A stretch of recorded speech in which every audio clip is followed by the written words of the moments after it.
మనం ముందల పరిచయం గనక ఈ దేవతలు ఎవరు? శ్రీ సూక్తంలో వీళ్ళు ఉండి ఏం చేస్తూ ఉంటారు? అమ్మ దగ్గరికి ఎట్లా కొలువై ఉంటారు? అనేది గనక మనం ముందల తెలుసుకున్నట్లయితే, శ్రీ సూక్తం చదువుతూ ఉండగా అధిదేవతలు ఎవరు ఉన్నారు? అనేది మనకి తెలుస్తుంది.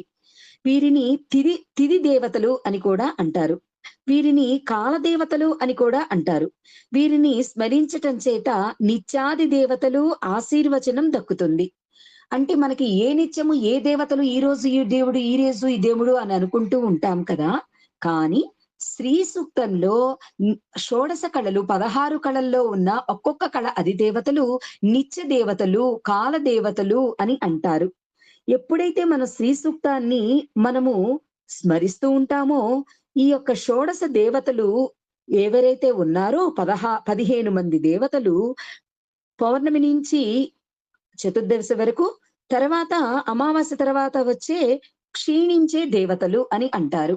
వాళ్ళు ఒక్కరు కాల దేవతలు కొంచెం కొంచెం తగ్గుకుంటూ మళ్ళీ అమావాస్యకెళ్ళిపోతారు. ఈ తగ్గటం అనేది ప్రాపంచకంలో ప్రకృతి ద్వారా జరిగేది కళ అయితే, మన లోపల ఉన్న శక్తి మాత్రం తగ్గదు. అది చైతన్య శక్తి. ఈ 16 కళలను గూడా తీసుకెళ్ళి 15 కళలని తీసుకెళ్ళి 16వ కళలో గనక కలిపినట్లయితే, ఆ 16వ కళే అమ్మా అని చెప్తున్నారిక్కడ.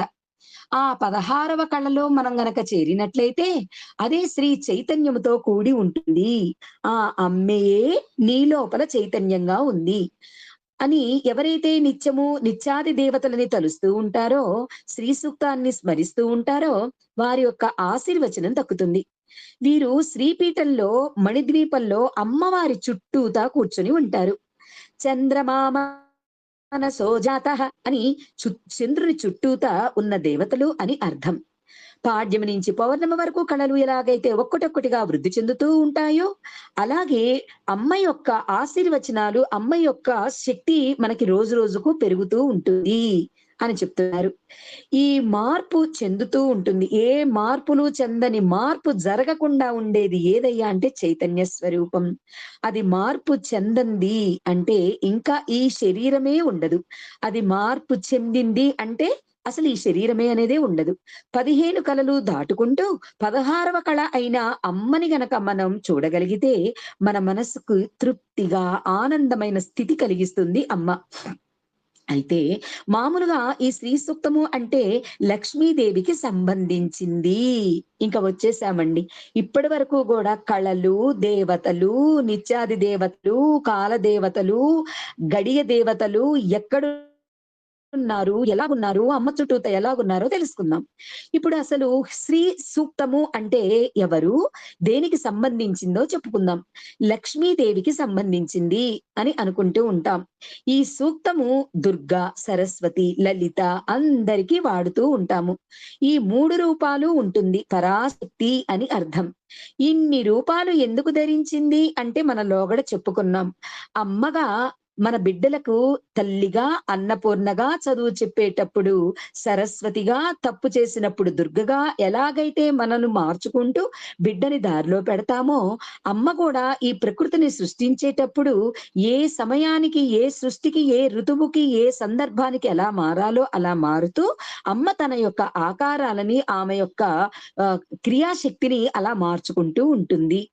శబ్ద స్పర్శ పరంగా శ్రీలో ఏముందో చూసుకుందాం. శ్రీ, సూక్తం అంటున్నాం కదా!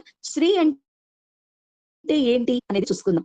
షకారం శ్రీలో 3 రకాల శబ్దాలున్నాయి.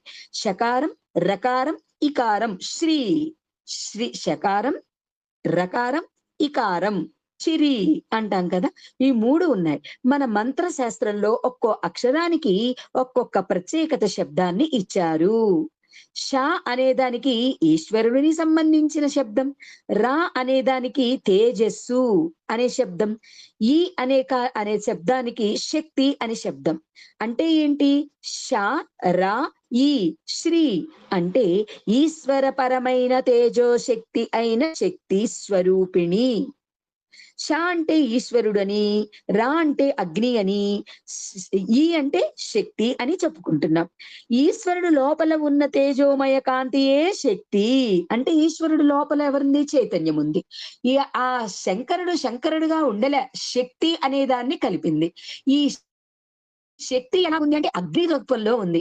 శంకరుడి లోపల అగ్ని వెలుగుతో ఉన్న అమ్మయే ఈ శ్రీ అని చెప్తున్నారు. చూడండి భగవంతుడు ఎక్కడి నుంచి ఎక్కడికి తీసుకెళ్ళాడో ఎంత దయామయుడండి. ఎంత దయామయుడండి భగవంతుడు మనకి. ఎంత తెలుసుకున్నప్పటికీ గూడా మనకి ఇంకా మన లోపలే ఉన్న శక్తిని మనకు పరిచయం చేస్తూనే ఉంటాడు. అలాగ తేజోశక్తి అయిన శక్తి స్వరూపిణి అంటేనే ఈశ్వర తత్వముతో కలిసిన శక్తి అని అర్థం. ఇంద్రుడు అందుకే చెప్పాడు, జగత్తులో స్త్రీ అనేది లేకపోతే అంతా వ్యర్థం. ఈ స్త్రీ యొక్క చైతన్య సౌందర్యమే సౌందర్యం. అందుకనే ప్రకృతి ద్వారా చూసిన సౌందర్యాన్ని స్త్రీగా పోల్చుకున్న శంకరాచార్యులు వారు స్త్రీ శక్తి ఈశ్వరుడితోటి ఇమిడిపోయి ఉన్న అమ్మని స్మరిస్తూ దర్శిస్తూ లహరిగా మార్చాడు. అంటే ఆనందంగా మార్చాడు. ఈ లహరియే ప్రకృతిలో ఉన్న సౌందర్యాన్ని వర్ణించాడు కాబట్టి సౌందర్య లహరి అయింది. ఇప్పుడు మీకు అర్థమైంది కదా సౌందర్య లహరి ఎలా ఏర్పడ్డదో. పరమాత్ముడితోటి అనుసంధానముతో ఉన్న శంకరాచార్యులు వారు శంకరుడి లోపల అగ్నితత్వంతో కూడి ఉన్న శక్తి అయిన అమ్మని దర్శిస్తూ ప్రకృతిగా మారిపోయిన అందాలని అనుభవిస్తూ అంటే తాను వర్ణిస్తూ మనకు అందించారు. ఇదే సౌందర్యము. లహరి అంటే కూడిక, సౌందర్య లహరి అంటే తాను దర్శించిన దాన్ని అమ్మ యొక్క రూపాన్ని ప్రకృతి ద్వారా ఒక రూపాన్ని ధరింపచేసి మనకి అందించారు. తేజోశక్తి అయిన శక్తి స్వరూపిణి అంటే ఈశ్వరుడు శంకరుడు అని ఇప్పుడు మనకు అర్థమైంది కదా. సౌందర్యాన్ని తెలుసుకొని శంకరాచార్యులు వాళ్ళు లహరిగా మనకు అందించారు. ఇప్పుడు మీకు సౌందర్య లహరి ఎలా వచ్చిందో కూడా మనకి అర్థమైపోయింది. శ్రీ విద్య, శ్రీ సూక్తం, శ్రీ మంత్రం ఈ మూడు ఒకటే. వీటిని శ్రేష్టలు అంటారు, ద్రష్టలు అంటారు. శ్రేష్టలు అంటే తయారు చేసిన వాళ్ళని ద్రష్టలు అంటారు. తపశ్శక్తితో దర్శించి ఇచ్చిన వాళ్ళని శ్రేష్టలు అంటారు. ఈ సూక్తము అనే 15 మంత్రములతో కూడిన 3 ఋషులు మనకి అందించారు. ఈ సూక్తాన్ని ఎంతమంది అండి రచించింది? 3 ఋషులు. ఆ ఋషులు ఎవరయ్యా అంటే సాక్షాత్తు లక్ష్మీదేవి యొక్క పుత్రులు. ఎంత ఆనందమో కదా. సాక్షాత్తు తన పుత్రులే మనకు అందించారు అంటే ఇంక మనకి ఏంటి లోపం? అసలు ఏ సంపదనకైనా లోపం ఉంటదా? ఏ సౌభాగ్యానికైనా లోపం ఉంటదా? అసలు నువ్వు పట్టుకొని అనుభవించు. నువ్వు పట్టుకొని అనుభవించినప్పుడు ఆ మంత్రం లోపల ఉన్న ద్రష్టలు మనకి ఆశీర్వచనాలు పలుకుతారు. ఈ వారు ఎవరయ్యా అంటే వారు లక్ష్మీదేవి పుత్రులు. వారు పేర్లేంటి? ఆనందుడు, కర్ధముడు, చిక్లీతుడు. ఆనంద కర్ధమచ్చైవ చిక్లీత ఇతి విశ్రుతాః అని వస్తుంది శ్రీ సూక్తంలో. ఈ 3 యొక్క పుత్రులు శ్రీదేవి పుత్రులు. దీనికి నిఘంటువు అని అంటూ ఉంటారు. నిఘంటువు అంటే ప్రాపంచకంలో ఉన్న విషయాలన్నీ చెప్పేది నిఘంటువు. లోకానికి డిక్షనరీ అని అర్థం. నిరుక్తము అంటే వేదానికి డిక్షనరీ.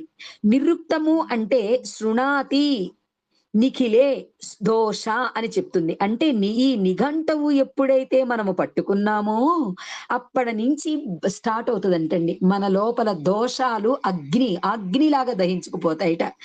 మరి ఎన్ని దోషాలు పోయే కొద్దీ మళ్ళీ వచ్చి పడుతూ ఉంటాయి. భగవంతుడు చెప్తూ ఉంటాడు, నువ్వు కర్మలని అనుభవిస్తూ కొత్త కర్మలు చేసుకోకుండా ఉన్నావు అని అనుకో. గురువు యొక్క వాక్య చేత కర్మలని ఎలాగా మనం తీసుకోవాలి, అంటకుండా ఎలాగ కర్మలు అనుభవించు క్షయం చేసుకోవాలి అని గురువు నేర్పాడు. మనకి ఈ జన్మలో ఎన్ని సంవత్సరాలైతే బ్రతికి ఉంటామో భగవంతుడు రాశాడు. ఆ రాసినప్పుడు ఈ జన్మ ఇన్ని కర్మలు నువ్వు అనుభవించాలి అని రాసినప్పుడు ఆ కర్మల్ని మనము గురువు యొక్క కృప చేత 60 ఏళ్ళో 70 ఏళ్ళో 80 ఏళ్ళో బ్రతకాల్సి అనుభవించవలసిన కర్మలు 30 ఏళ్ళకే క్షయం చేసేసుకున్నాం. అంటే ఏంటి? అంత ఓర్పుగా ఆ కర్మలన్నీ అనుభవించేశాం. అప్పుడేం జరిగింది? భగవంతుడు అరెరే వీడు ఈ జన్మలోనే ఇంకా 10 జన్మలకి సరిపడా కర్మలను వీడి దగ్గరున్నాయి. వీడు ఈ జన్మలో 80 సంవత్సరాలకి తీసుకున్న కర్మలని 30 సంవత్సరాలకే ఎంతో ఓర్పుతోటి నన్ను చేయూతగా తీసుకొని కొత్త కర్మలు అంటకుండా ఆ కర్మలన్నిటినీ కూడా నశింపచేసుకున్నాడు. ఇంకా 10 జన్మలకి ఇంకో జన్మకో సరిపడే కర్మల్ని మళ్ళీ ఇద్దాము అని ఇచ్చేస్తాడు. అంటే వచ్చే జన్మలో కూడా అనుభవించవలసిన కర్మలు ఈ జన్మలో పడేస్తాడు.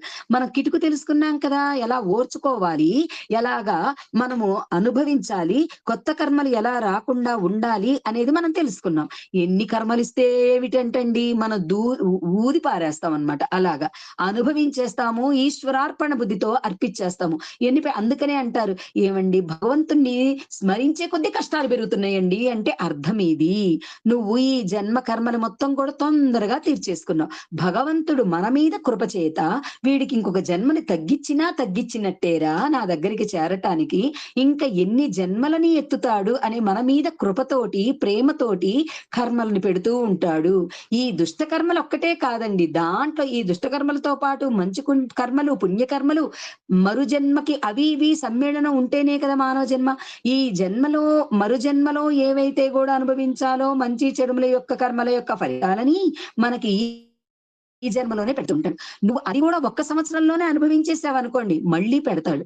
అలా భగవంతుడు ఏం చెప్పాడు మొన్న, ఈ జన్మలోనే మధ్యలోనే ఈ జన్మ పరిసమాప్తము కాకుండానే నీ కర్మల యొక్క మొత్తాన్ని భస్మం చేసేసి, నీ మనస్సులో పూర్తిగా ఖాళీ అయిపోతే అన్ని కర్మలు అనుభవించేసావయ్యా. కొత్తవి లేవు. నీకు బంగారు సంకెళ్ళు లేవు, ఇనప సంకెళ్ళు లేవు. బంగారు సంకెళ్ళు అని అంటే పుణ్యఫలాలు, ఇనప సంకెళ్ళు అంటే దుఃఖ సహిత దుఃఖానికి సహితమైన కర్మలు. ఈ 2 లేకుండా నువ్వు ఖాళీగా ఉన్నావురా, నేనొచ్చి కూర్చున్నాను.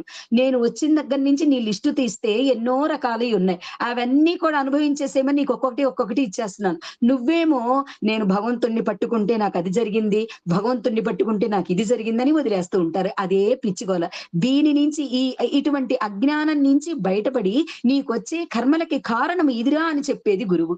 అందుకనే గురువు తన అజ్ఞానాన్ని అసలు కర్మలంటే ఏంటి అనే దాని నుంచి బయటపడేసి భగవంతుడి వైపు దారి చూపిస్తూ ప్రతి కర్మని కూడా ఓర్పుతో ఎలా అనుభవించాలి అనే ధైర్యాన్ని ఇస్తూ ఉంటాడు. అంతటి ప్రేమ చూపించే ఆ అమ్మ మనకి కష్టాలు వచ్చినా నష్టాలు వచ్చినా తనే పట్టుకొని ఉన్నప్పుడు ఇంక మనకి బాధేమిటి అని చెప్తుంది. నీకు అండగా నేనున్నాను. ఇంక నీకేం భయం లేదు అని చెప్తుంది. మా అంటే నా లోపలికి అని అర్థం. అమ్మా నా లోపలికి నువ్వు ప్రవేశింపచేయు అని అర్థం. దీనిని అగ్ని శ్రీ సూక్తం అని కూడా పిలుస్తారు. అగ్ని అంటే జాతవేదుడా అని అర్థం. ఈ అగ్నికి సమర్పించటం అనేది ఈ శ్రీ సూక్తం. అమ్మ నన్ను చూడాలి అని అనుకుంటే అమ్మ నిన్ను చూస్తుంది. ఈ దీపకాంతిలో అంతా చూడొచ్చు అంటే నీ లోపల ఉన్న జ్ఞాన దీపాన్ని వెలిగించాలి అని అర్థం. ఇంకా నిమిషోత్పన్న మేష ఉన్మేష నిమిషోత్పన్న అని చదువుతూ ఉంటాం కదా. అమ్మ చూపు పడితే చాలు దేవతల సంపన్నులైనట్లుగా అటువంటి దేవతలు నా లోపల ఆవాహనం జరగాలి మాత. లక్ష్మీదేవుడు అగ్నిదేవుడు ఇద్దరికి సంబంధించినది. ఈ అగ్నికి ఆహుతులు ఇస్తూ శ్రీ లక్ష్మీదేవి నాకు ఆవాహనం చేయు అని చెప్తుంది. అంటే ఏంటి? ఇది అగ్ని అంటే యజ్ఞాలకు సంబంధించింది. అది దేవా అంటే దేవతలకు సంబంధించింది. అది యజ్ఞం, అది దైవం, అది ఆధ్యాత్మికం. అది దైవం, అది యజ్ఞం, అది ఆధ్యాత్మికం. అంటే అది దైవము అని అంటే పరమేశ్వరుడికి సంబంధించిన దైవమా నా లోపలికి ప్రవేశించు. అది యజ్ఞము అంటే నేను చేసే ప్రతి కార్యము కూడా యజ్ఞముగా మార్చు. అది ఆధ్యాత్మికం అంటే ఈ రెండుని నీ లోపల చూడు. తిప్పి తిప్పి తిప్పి భగవంతుడు ఎక్కడికి వస్తున్నాడండి? మళ్ళీని మన లోపలికి వచ్చేస్తూ ఉన్నాడు. అది మనం ఇప్పటి వరకు ఎక్కడెక్కడ చూసాము, ఎక్కడెక్కడో చూస్తూ ఉన్నాము. కానీ ఇక్కడ అది దైవం, అది యజ్ఞం, అది ఆధ్యాత్మికం అని చెప్తున్నారు. ఆధ్యాత్మికము అంటే నీ మనసు అని అర్థం.